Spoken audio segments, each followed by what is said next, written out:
বাংলাদেশে প্রতি 4 জনের একজন উচ্চ রক্তচাপে ভুগছেন। আর বেশিরভাগ মানুষ জানেনই না যে শুধু ওষুধ ছাড়াও ঘরে বসেই রক্তচাপ নিয়ন্ত্রণ করা যায়।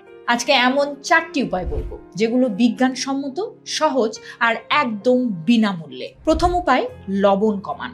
খাবারে বাড়তি লবণ রক্তনালীতে চাপ বাড়ায়। দিনে মাত্র 1 চা চামচের বেশি লবণ না খাওয়ার চেষ্টা করুন। প্যাকেটজাত খাবার যেমন চিপস, আচার এ সমস্ত খাবার এড়িয়ে চলুন। এই একটা পরিবর্তনেই রক্তচাপ কমতে পারে 5 থেকে 6 পয়েন্ট। দ্বিতীয় উপায়টি হলো রোজ 30 মিনিট হাঁটুন।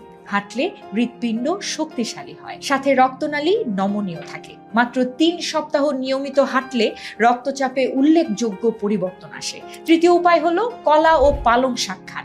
এই খাবারগুলোতে পটাশিয়াম বেশি। পটাশিয়াম শরীর থেকে অতিরিক্ত সোডিয়াম বের করে দেয়, ফলে রক্তচাপ স্বাভাবিক থাকে। দেখুন, ওষুধ লাগে না। ঠিকঠাক মতো চললে শুধু খাবারই যথেষ্ট। চতুর্থ উপায় হলো গভীরভাবে শ্বাস নেওয়ার অভ্যেস করুন। মাত্র 5 মিনিট ধীরে গভীর শ্বাস নিন। দেখবেন এটা সরাসরি স্নায়ুতন্ত্রকে শান্ত করে, রক্তনালীর চাপ কমায়। আর এটা হার্ভার্ডের গবেষণায় প্রমাণিত।